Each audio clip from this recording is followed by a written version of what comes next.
Hi, Facebook friends. Helen Arcantu here, CEO of the YWCA of Northern New Jersey. My pronouns are she, her, hers, and I'm so happy to have some time with you this morning. I am so happy today to have my guest, Shennell McCloud, on today. She is a true community change agent. She is a native and a resident of Newark, New Jersey, and the founding CEO of Project Ready, and works to close the opportunity gap and improve the life outcomes for Newark's children by empowering her community to demand excellence from local schools. This is such an important conversation. I'm so grateful that she could join us today for it.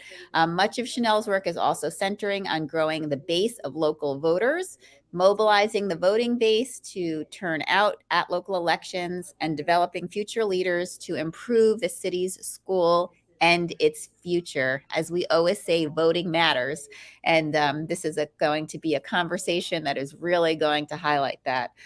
In the last year, Shennell has organized 1,000 Newarkers to vote by mail campaign and to increase Newark's turnout and successfully advocate for the passage of bills that will allow New Jerseyans to register to vote online and to expand access to mail-in ballots. And this is an area that the YWCA stands very closely with her with all of our voter outreach and voter registration work and advocacy around voting as well. We could not agree more and could not be more aligned with the work that Shennell is doing. She is also the co-founder of the New Jersey Parents Summit, an event dedicated to bringing together change makers from across New Jersey. Since its inception in 2016, the event has seen 400 plus total parent attendees grow into elected officials, leaders of nonprofit organizations, and powerful grassroots advocates.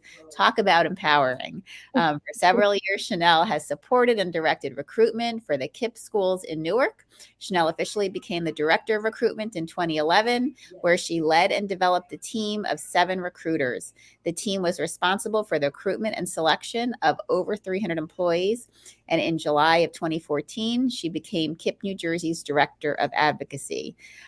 From there, in 2019, she organized 500 princess dolls for 500 princesses giveaway, where she managed to procure 500 dolls in 3 different shades of brown and gave each one to a young girl in Newark. And that's where we say representation matters for sure.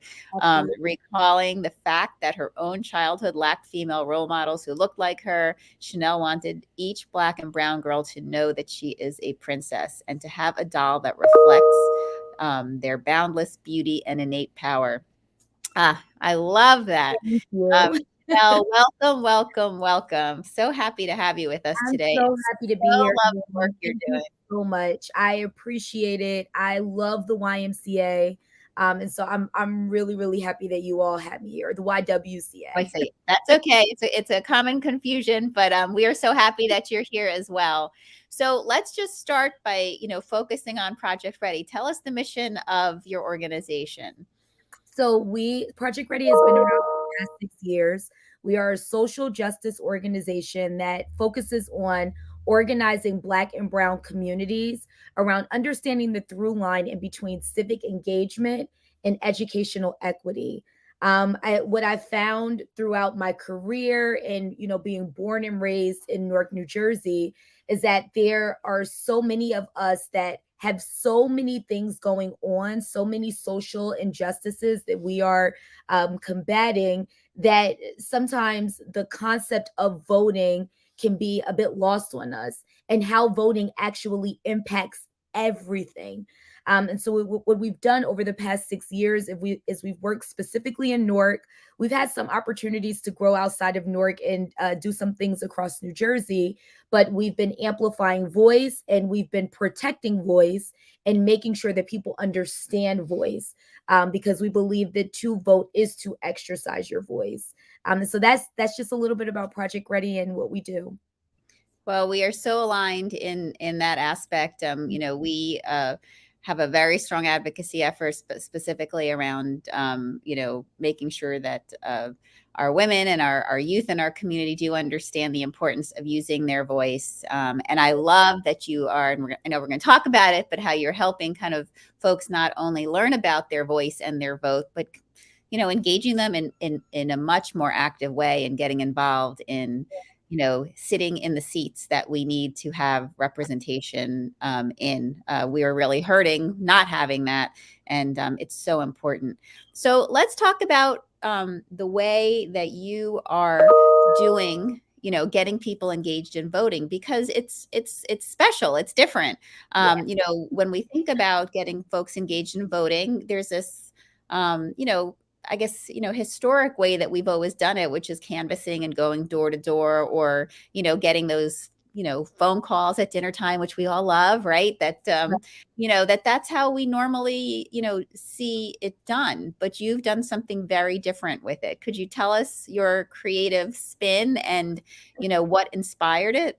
Yeah, so we you mentioned some of the core portions of the work that we do. We do still canvas, we do phone bank. At a time where text messaging worked, we did text message.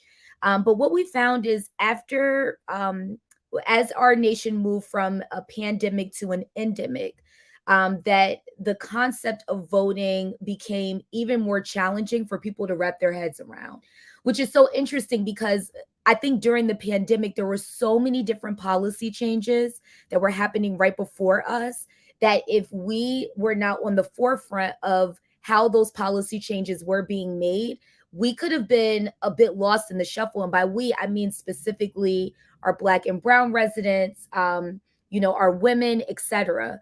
And so I think what we decided to do now that we've been able to get a bit back into in person is challenge some of our traditional tactics and do something different. So what we opened up, there have been a lot of pop-ups that have come up. There's like, I think for those of you that have children or engage with children, Encanto, which is like one of my favorite movies, came out and they actually recreated Encanto through a company called Camp in New York. And so I was like, wait a minute, if they can recreate Encanto, what would it look like for us to be able to recreate moments in history where people can come into a space and they can engage and interact live with some of those moments? And the hope would be that the moments that we would highlight would actually bring people to a place where they wanted to engage in voting. And so, with all of those things, we created something called the Voting Power Experience. It is a 3-month long pop up. We're actually reaching the end. June 30th is the last day. But when you walk in, you're able to engage in 5 different spaces that allow for you to travel back in time and also go into present day to be reminded of the power of voting. And Helen, if you don't mind, I'd like to share an example of one of the spaces, which is one of Please, my please. favorites. So interestingly enough, just as Florida was announcing that they were going to be banning the Ruby Bridges movie from the state because they felt like it may cause students to engage in a negative way, we were actually building Ruby Bridges' classroom inside of the Voting Power Experience. And so when you walk in, you can actually sit by a figure that is Ruby Bridges in her classroom. Overlooking her classroom are the protesters, some of which were excited to keep schools segregated, some of which were not. And it's one of my favorite experiences that people can engage in because I think what's lost on people is how much your vote impacts education and educational equity, and how much the if you or how if you don't participate in the voting process, how we could potentially put our children in an even more grave space than they already are in, because obviously we experienced a lot of learning loss during the pandemic. And so that's one of a few spaces that people can engage in. And so far, it's been beautiful because it's been such an intergenerational experience where we've had people come in that are in between 60 and 80. And they're like, I remember these times. I remember the sit ins. I remember the 16th Street Baptist Church bombing. I remember Ruby Bridges. And I remember the importance of voting. And at the same time, we have our youth that are coming in. And so they're able to actually engage with some of our older or more senior residents so that they can actually talk about the power of the vote. And so we are hopeful that this experience has been able to push our people to vote in our local election, which was our school board there in Newark, and also our statewide election that we just left yesterday, which I'm excited to be talking to you all post election day, where all 40 of the Senate and Assembly seats are up. So it was a very important primary and will be a very important election in November. Yes, yes. I mean, and yes, big day yesterday for sure. And more now we've got to get everyone very focused to November. This was the first piece for sure to get through this voting cycle. But I'm so fascinated. The what you created is so incredibly powerful. So now I heard you say that it's in place until June 30th. How can people access it if they want to come take a look? Yes, so you can go and visit www.projectreadynj.org. And then from there, we'll be able to link you to an Eventbrite where you can get free tickets. It's a free experience. And a lot of people were like, Shennell, it's free. Like, you should charge. I'm like, no, we can't put a price tag on this. We can't put a price tag on people being able to learn and engage with the power of our vote, the power of our voice. So it is a free experience open to those ages 0 to 100, 100 plus if you're past 100. But we welcome you all to come and join us. And we're open Friday, Saturday, Sunday, and Monday. That's wonderful. And, folks, that's also why, as I always tell our viewers when we're, interviewing such amazing people in our community connected to amazing organizations, being able to offer this in some way with no cost is really because of donations, grants, support from the community. And so, this is a great investment if you're considering a place to put your dollars in an organization like this so that they can continue to do such amazing work and keep it accessible the way that they have set it up. That is a true gift to the community that you've been able to do that. But it doesn't happen by accident, folks. I can tell you as a fellow CEO of a nonprofit, we need your help to make these programs come to life and to make them accessible to all. So please consider, we have the link here for you so you can connect to Project Ready, learn about the the program so you can go see it, but also consider and think about how to donate. I appreciate you mentioning that, Helen, because we've had hundreds of people that have come out and they're like, this has to live on. Where's it going to go? What are we going to do? Like, we need more people to see this. And the unfortunate reality of this space is that it's going to be closing June 30, like the actual location, because they're going to go under construction. And so now we are trying to figure out where we move the location. And so even if there's anyone out there that has some ideas, we'd love to hear them. Well, great. If you have a location where they can move it to, please reach out for that too, because this is definitely something. It would be great to have this open and available all the way through to November. And quite frankly, it would be great to be a permanent, installation for sure, because it's so important, and the history that it's teaching us is so key. Absolutely. So let's talk about Newark's voter turnout. Historically, it's been low when we look at, the next morning when we can see, the tabulations and where it ended up. Do you think that this is solved by raising awareness about elections and reminding people about Election Day? Or is there something else going on that we should be, looking at? Or is it both? What should we really consider when we look at that? Because it is so important. Newark is so densely populated, and it is so important that those voices are reflected in the decisions made here in our state. Yes, absolutely. I think we're talking about a really important topic, and that is, what does it look like for us to shift the culture of voting? And I say shift the culture because historically, and again, my primary focus has been in Newark, New Jersey. Newark is the largest state in New Jersey, and it has I think we're probably maybe at around 40% Black and Brown residents. And unfortunately, it always is the lowest performing city across the county, and quite frankly, across the state of New Jersey when it comes to local and national elections. For example, in the last presidential, our residents showed up at about 42% at a very important time. It's a time where you would think that you could get almost at least 75%. And it doesn't look that way in communities that don't look like the community that I serve. Montclair, for example, residents are showing up at about 75%, if not higher, time and time again. And so I think what Project Ready has been charged with over the past 6 years is activating voters from a standpoint of what you mentioned, Helen, which is organizing people, calling people, etc. But I think we have to shift our gears a little bit from just telling people about voting and the importance of voting to making sure that we have more policies put in place that allow for voting to be more accessible for others. Like same day voter registration, for example, like making sure that our local elections and statewide elections are all lined up. So I'll give you an example. Our local school board election was in April. And it's funny because I just was talking to a class of fifth graders about this. And I was like, how many people do you think turned out in that election? And they're like 55, 80, 100. And I'm like, you all are so excited. And I hope you keep that same energy as you grow older. But no, it was 3%. And they were baffled. Some of them were disgusted. Most of them were in disbelief. How could we get to 3% in the largest city?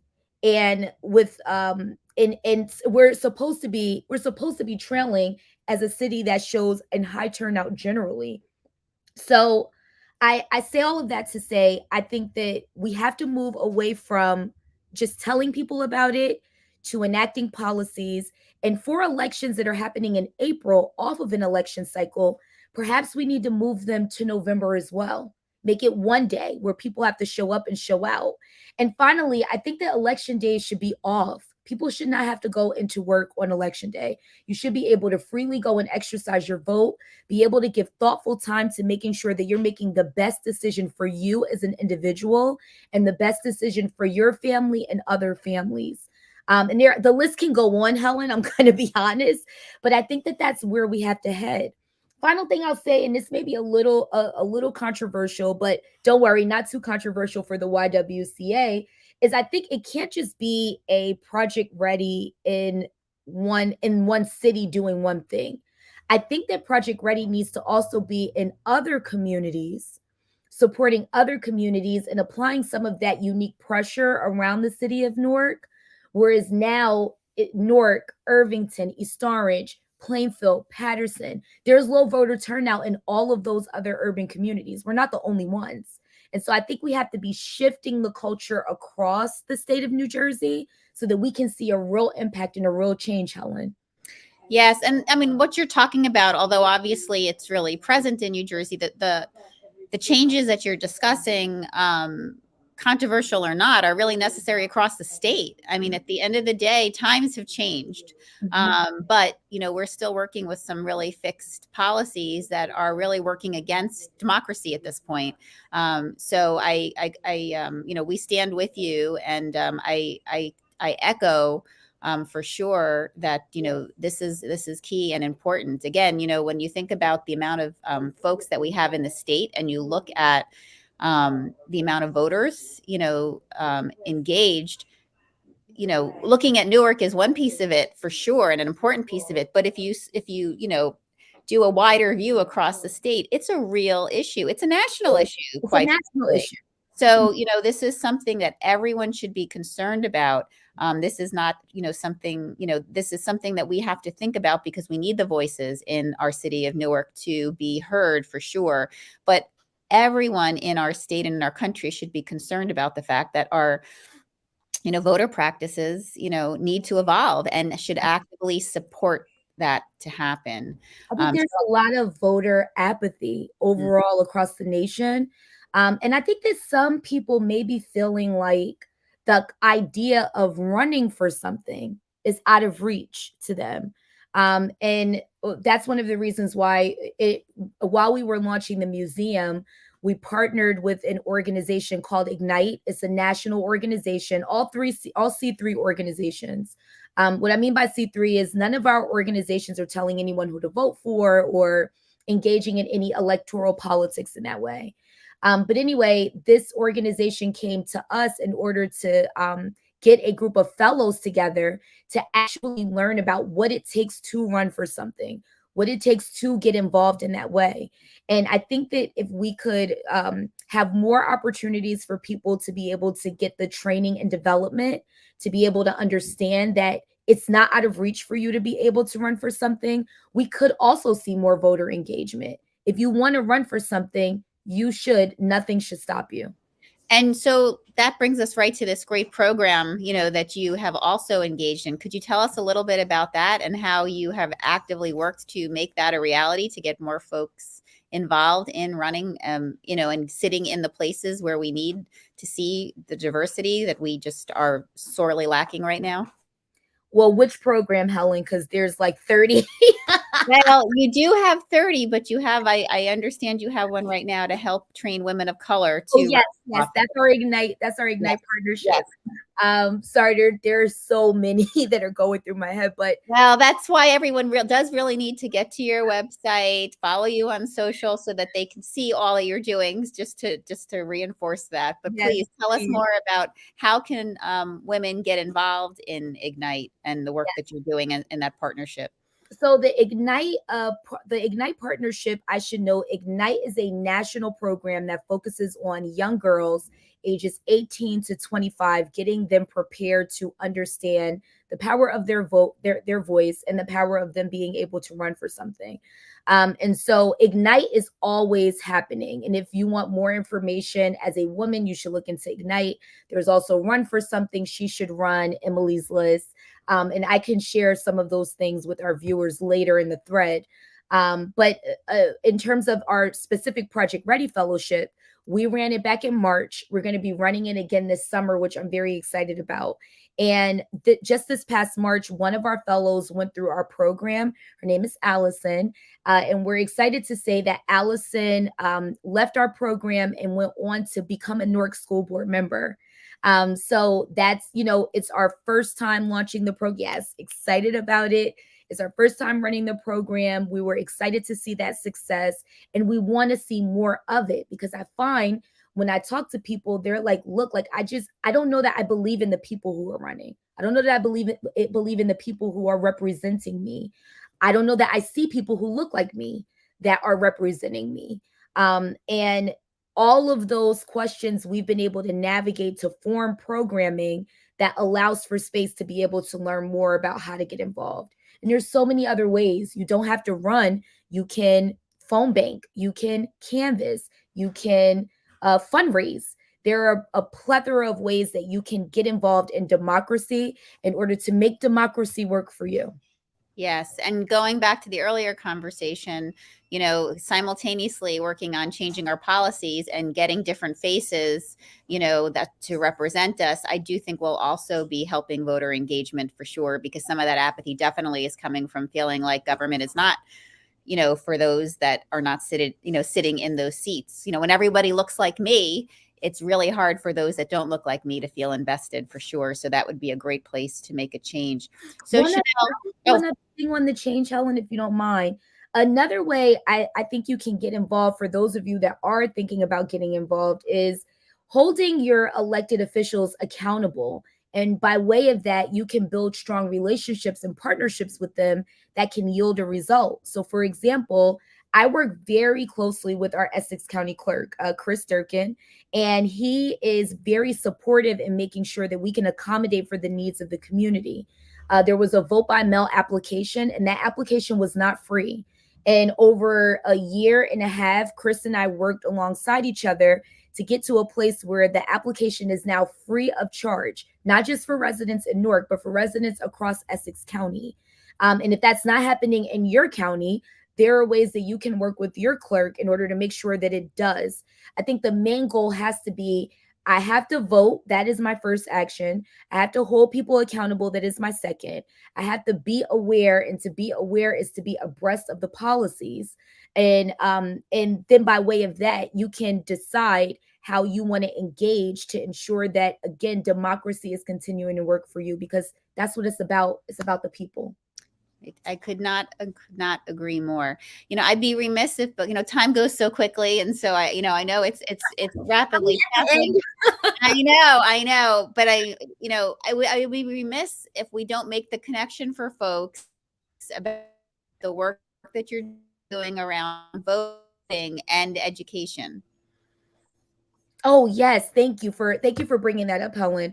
So we actually have organizers in different we have organizers in different schools that work alongside administration in order to make sure that we're activating the vote for our parents and families and explaining how in the absence of voting you may not be able to see certain changes implemented for your children. And so through that program, I'm excited to partner with any and all schools in order to make sure that they have a voting arm that supports parents and families in understanding the connection in between voting and the connection in between education. Bottom line is, everybody is living in a place that has a school board. And that school board is responsible for anywhere between millions to billions of dollars that go into our public school system, where our children and or children are educated. And the only way to make sure that our kids are getting what they need within their specific community is to develop a strong partnership with that school board in the way that we're doing in Newark, and in the way that I hope can be done across other places. So if you think about education, you have to think about voting. If you think about any form of social justice, you have to think about voting. It's all connected. I could not agree more. And I'm just so grateful that you are doing your work, and we would love to see your work happening all around the state for sure, because it is so, so important. But I'm so glad that you're there. Know that the YW stands with you. I'm here too to link arms in any way that, Helen, I want you to come and visit. That's what I want. I will be there. I will be there. That's easy. That's an easy email exchange to get a date for that, and I will be there tenfold. I'm so glad that we had the opportunity to shine a light on the tremendous work that you are doing, Shennell. And for our viewers, I want to make sure again that you note that we have the link here to their website. And you should also be, and we'll have that in the comments for you. You should definitely try to check out before June 30th. I know it's rapidly approaching, but there are a few good weekends left for you to get over and see the voting museum, that has been put together. And what better way to celebrate Juneteenth than to go over there and, check it out as well. That is a Well, wonderful. we've got a bus, Helen, from 1964, and we're going to be doing some freedom rides around the city. So please definitely come down, visit us, hop on our bus from 1964, and we'll have a good time. Well, that's wonderful. I'm going to make a point to bring my kids and to come down, one of these weekends before the 30th, so that, they can be educated. Folks, I say this all the time. It is all of our responsibility to make sure that, we know Black history. Black history is American history. And here we have a living memorial to it so close by in northern New Jersey to be able to access, and has been, built with such great care. And, I'm really hoping that people support it and donate as well, as I always say. Love it, Helen. Do it all. So folks, we are so glad that you could join us today. We want to make sure again that you stay linked to Project Ready and to the great work that Shennell is doing. We also want you to make sure that you're connected with the work of the YW. This is Pride Month. The YW is in so many places around our state, has been and will continue to be through the end of the month to celebrate Pride. You can join us this weekend. We actually tomorrow will be at Bergen Newbridge Medical Center for their Pride event. On Saturday, we'll be in Montclair for one of the biggest Pride celebrations that happen statewide. On Sunday, we'll be in Fairlawn for another really large Pride celebration. So please join us for that. We will also be starting next weekend at a number of Juneteenth celebrations in the community as well. And so we do hope that you come out to see those. The NAACP is doing a great one in Bergen County and Englewood. And there's so many others that are happening around the state. But if you're connected to us on social media, you will see where we are, and we hope that you come out to support and to join us. We ourselves also are doing Juneteenth Jeopardy, because we want to make sure that you understand the history of Juneteenth. because Black history has been left out of our education system, what you should know may not be part of your brain space as of yet, but we want to make sure that it is. So please join us. We'll have the link here so that you can sign up for that. And of course, there's so many other great programs happening at the YWCA. So we hope that you can connect for those. Everyone, we wish you a great day. Shennell, thank you again so much for spending this time with us. Email me. I'm coming to visit. I will. Thank you, Helen. Bye, Bye, YWCA. everybody. Bye, everyone. Take care.